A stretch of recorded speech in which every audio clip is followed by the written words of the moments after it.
So hey guys, welcome back to the channel. ನನಗೆ ಗೊತ್ತು ನೀವೆಲ್ಲ ಹೇಳ್ತೀರಾ ವೀಡಿಯೋಸ್ ರೆಗ್ಯುಲರ್ಲಿ ಹಾಕ್ತೀನಿ ಅಂತ ಹೇಳಿದ್ದೆ, ಮತ್ತೆ ಹಾಕ್ತಿಲ್ಲ ಅಲ್ವಾ ಅಂತ. ಆಯಿತು, ಆಮೇಲೆ ಸೊ ತುಂಬ ಬ್ಯುಸಿ ಇದ್ದೀನಿ ಗೈಸ್. ಇಲ್ಲಿದೆ ನಮ್ಮ ನಂದಿ. ಸೊ ಇವತ್ತು ಅಷ್ಟೇನು ಕೆಲಸ ಇದ್ದಿದ್ದಿಲ್ಲ, ಕಾಲೇಜ್ ಹೋಗಿ ಬಂದಿದ್ದೀನಿ. ಸೊ ಇದರಲ್ಲಿ ಈಗ ಫ್ಯೂಲ್ ಇಲ್ಲ, ಸೊ ಫಸ್ಟ್ ಫ್ಯೂಲ್ ಅಪ್ ಮಾಡಿಸ್ಬಿಡೋಣ. ಸೊ ಅಂದರೆ ಮಾಡೋಕ್ಕೇನು ಟಾಪಿಕ್ ಇಲ್ಲ, ನಿಮಗೂ ಗೊತ್ತು. ಸೊ ನಮ್ಮ ಬೈಕ್ ಮೇಲೇ ಒಂದು ವಿಡಿಯೋ ತೆಗೆದುಬಿಡೋಣ, ಆಯಿತಾ? ಏನು ಚಿಂಟು, ಈ ಕಣ್ಣಲ್ಲಿ ಇನ್ನೀ ಏನೇನು ನೋಡಬೇಕೋ ಕಾಣೆ.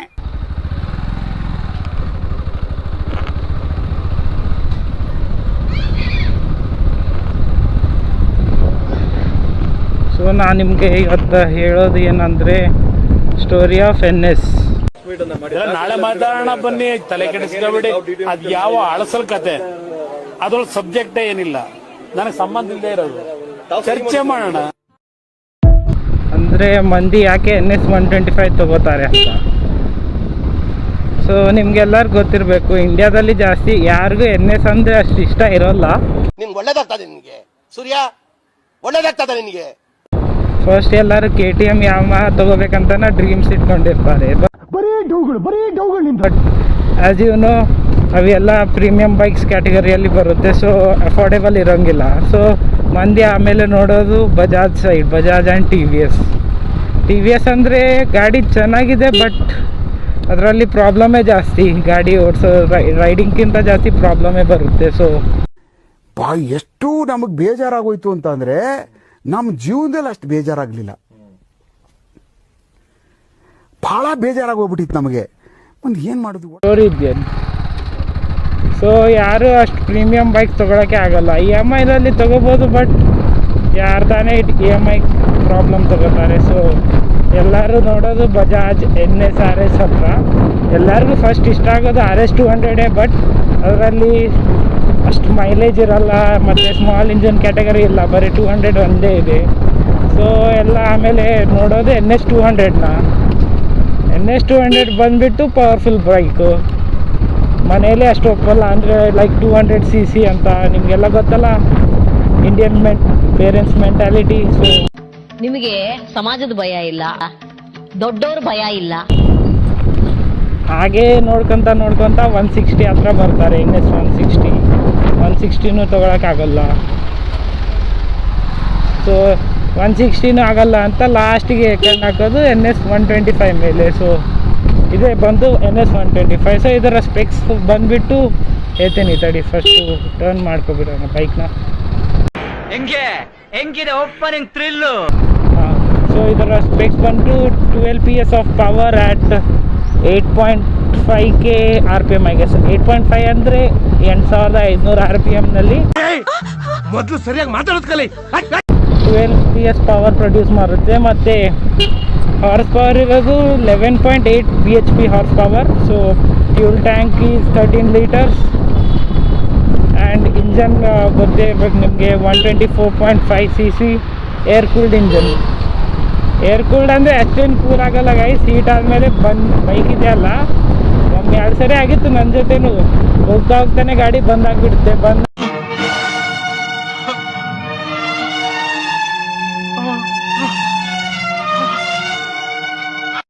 ಇದು ಕೇಳೋಕ್ಕೆ ಅಷ್ಟೇ 125 cc ಥರ ಇದೆ, ಬಟ್ ಮೈಲೇಜ್ ನಿಮಗೆ ಅಷ್ಟೇನು ಎಕ್ಸ್ಪೆಕ್ಟ್ ಮಾಡೋಕ್ಕೆ ಹೋಗಬೇಡಿ ನೀವು.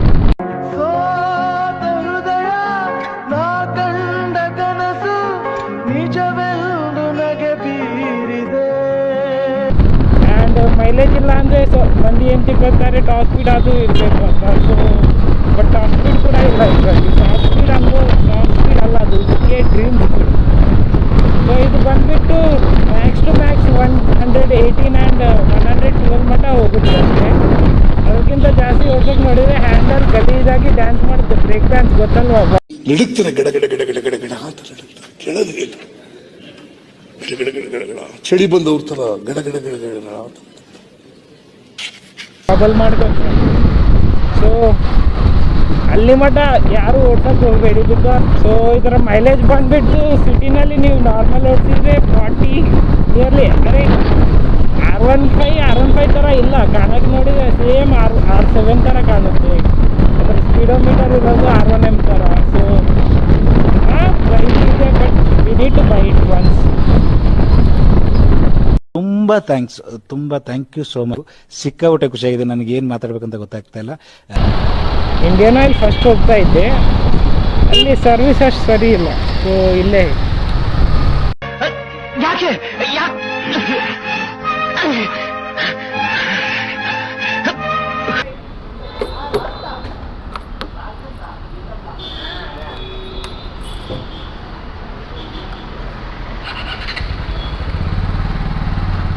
ಸೊ ಗೈಸ್ ಇಲ್ಲೇ ಏರ್ ಫಿಲ್ ಮಾಡಿ. ಸೊ ಫ್ಯೂಲ್ ಅಪ್ ಬಂದಿದ್ದ ಕೆಲಸ ಅಂತೂ ಆಗೋಯ್ತು. ಸೊ ಮಾತಾಡೋಣ ನಮ್ಮ ಬೈಕ್ ಬಗ್ಗೆ. ಬದಲಾಗಬೇಕು, ಬದುಕಬೇಕು ಅಂತ ಯೋಚನೆನೇ ಇಲ್ವೇನೋ ನಿನಗೆ? ಸೊ ಇದು ಇರುತ್ತಲ್ಲ ಗೈಸ್, ನೀವು ಓಡಿಸೋ ಫಸ್ಟ್ ಅವರ್ ಅಂತೂ ಈ ಬೈಕ್ ಐತಲ್ಲ,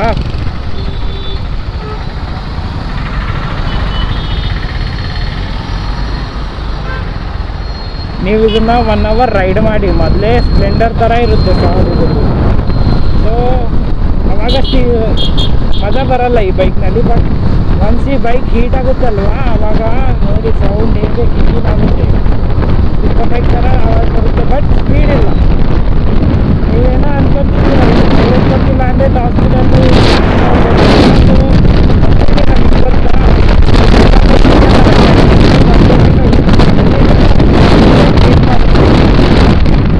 ಡ್ರ್ಯಾಗ್ ರೇಸಲ್ಲಿ ಅಂದರೆ ಇದು NS ಅಲ್ವಾ, NS ಅಂದರೆ ನೇವಿಡ್ ಸ್ಪೋರ್ಟ್ಸ್. ಈ ಬೈಕ್ ಎಷ್ಟೇ ಡಿಸರ್ವ್ ಮಾಡಲ್ಲ, ಸ್ಪೋರ್ಟ್ಸ್ ಅಲ್ವೇ ಅಲ್ಲ, ಜಸ್ಟ್ ನಾರ್ಮಲ್ ಬೈಕ್ ಸ್ಪೀಡಿಂಗ್.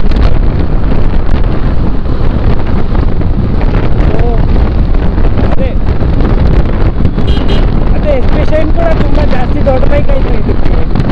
ನಮ್ಮ RX-100 ಇದೆಯಲ್ಲ, ಲೆಜೆಂಡ್ರಿ RX-100, ಅದು ಕೂಡ ಇದನ್ನು ಆರಾಮಾಗಿ ಬೀಟ್ ಮಾಡೋದು. ಡ್ರ್ಯಾಗ್ ರೇಸ್ ಮತ್ತು ಟಾಪ್ ಸ್ಪೀಡ್ ಎರಡರಲ್ಲೂ ಕೂಡ. ನನ್ನ ಮಗನೇ, ನೀವೊಂದು ಕೆಲಸ ಮಾಡ್ರ, 2 ಮೊಳ ಹೂವು ತಗೊಂಡು 1 ಡಜನ್ ಬಳೆ ತಗೊಂಡು ಎಲ್ಲ ನೀಟಾಗಿ ಪೊಣ್ಸ್ಕೊಂಡ್ಬಿಟ್ಟು 9 ಕೂತಾರ ನನ್ನ ಮುಂದೆ ಬಂದು ಪೋಸ್ಟ್ ಕೊಟ್ಕೊಂಡು ನಿಂತ್ಕೊ. ಸೊ ಹೇಳಿ, ಎಲ್ಲರೂ ಹೇಗೆ ಆಚರಿಸ್ತಿದ್ದೀರಾ Valentine's Day, Rose Day, Teddy Day, Love Day? ಅಯ್ಯೋ ನಿಮ್ಮ ಲಜ್ಗೆಟ್ಟವ್ರು ಕಣ್ರಿ ನೀವೆಲ್ಲ ನಿಜವಾಗ್ಲು. ಐ ಟೆಲ್ ಯು ಆನೆಸ್ಟ್ಲಿ ಹೇಳ್ತೀನಿ, ಐ ಆಮ್ ಡೀಪ್ಲಿ ಡಿಸ್ಟ್ರೆಸ್ಡ್. ಏನು ಗುರು ಇವನು ಈ ಥರ ಮಾತಾಡ್ತಿದ್ದಾನೆ? ಸೈಕೋ ಅಂದರೆ ಸೈಕೋನೇ. ಟೆಂಗ್ ಮುಂದೆ ಮಾಡ್ದಂಗೆ ಆಡೋದನ್ನ ಬಿಡಿ. ದೇವ್ರನೇ ಹೇಳ್ತಾ ಇದ್ದೀನಿ, ನೀವು ಯಾರು ಉದ್ಧಾರ ಆಗಲ್ಲ. ಹುಡುಗಿರ್ನ ಏನ್ ಪ್ರೀತಿಸ್ತೀರಾ ಮಚ? ಬೈಕ್ನ ಪ್ರೀತಿಸಿ. ನಿನ್ನ ಏನೋ ಬಾಳ ನಿಗಿರ್ತಾ ಇದೆಯಾ? ಸುಮ್ನೆ ಮನೆಗೆ ಹೋಗಿ ಹುಚ್ಚೋಯ್ದು ಮಲ್ಕ. ನಕ್ಕನ್ ಸಂಬಂಧ ಇಲ್ಲರ ವಿಷಯಕ್ಕೆ ತಲೆಗಳು ಹಾಕಿದ್ರೆ ತಲೆಗಳು ಹೋಗ್ಬಿಡ್ತಾವೆ.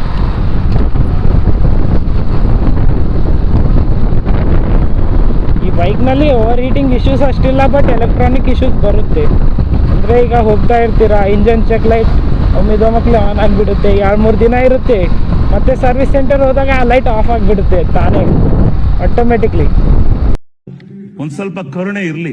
ಇದೆ ಕೈ ಮುಗಿದು ಬೇಡ್ತೀನಿ, ಕರುಣೆ ಇರ್ಲಿ. ಪ್ರೀತಿ ಇದೆ, ಈ ತರ ಪ್ರೀತಿ ಇದೆ, ಕರುಣೆ ಇಲ್ಲ. ಸೊ ಆ್ಯಂಡ್ ಬ್ರೇಕ್ ರೆಸ್ಪಾನ್ಸ್ ಮುಂದಿಂದಿರೋದು ಬೈಬ್ರೇ, ಅಂದರೆ ಬ್ರೆಂಬೋ ಕೊಲಾಬ್ರೇಷನ್ನಲ್ಲಿ ಮಾಡಿದ್ದು. But front brake is good, ಅಂದರೆ ಈ ಬೈಕಿಗೆ ಸರಿ ಹೋಗುತ್ತೆ. ಬಟ್ ಹಿಂದಿನ ಬ್ರೇಕ್ಸ್ ಇದೆಯಲ್ಲ, ಒಟ್ಟಾಗಿ ಹಿಡಿಯೋಕೆ ಇಲ್ಲ. ಅಂದರೆ ಬೆಣ್ಣೆ ಬಿಸ್ಕೆಟ್ ಇರುತ್ತೆ ಅಲ್ವಾ, ಬೆಣ್ಣೆ ಆ ಥರ ಬ್ರೇಕ್ ಹಾಕಿದ್ರು ಹಿಡಿಯಲ್ಲ.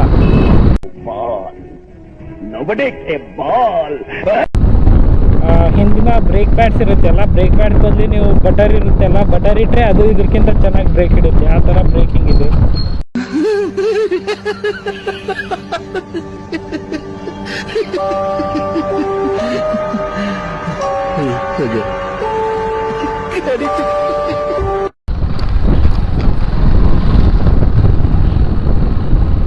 ಸೊ ನಾವು ಬಂದ್ಬಿಟ್ಟು ಏನ್ ಗುರು ಇವ ಬರೀ ಕೆಟ್ಟದೇ ಹೇಳ್ತಿದ್ದಾನೆ ಬೈಕ್ ಬಗ್ಗೆ. ಅಂದ್ರೆ ನಮ್ಮ ಹುಡುಗರೆಲ್ಲ ಬಿಸಿ ಆದ್ರಪ್ಪ, ನನ್ನ ಲೈಫೇ ಟ್ರ್ಯಾಕ್ ಬರಲಿಲ್ಲ.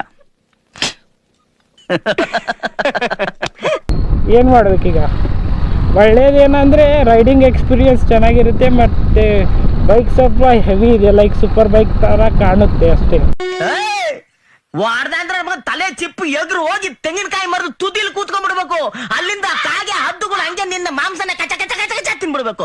ಎತ್ತೆ ವಾರ್ದಂದ್ರೆ 169 ಟು ಅಪ್ರಾಕ್ಸ್ 170 kgs ಇದೆ ಅಲ್ಲ ಮತ್ತೆ. ಯಾರಾದ್ರೂ ಹೇಳಿ, ಫೇಡ್ ಬೈಕ್ಗಿಂತ ಲೈಟ್ ವೆಯ್ಟ್ ಆಗಿರ್ಬೇಕು ನೇಕೆಡ್ ಬೈಕ್ಸ್ ಅಂದ್ರೆ. ಬಟ್ ಇದು ಏನು ನಮ್ಮ R15 ಫೇಟ್ ಬೈಕ್ ಆಗಿ ಇದಕ್ಕಿಂತ ಲೈಟ್ ವೆಯ್ಟ್ ಇದೆ.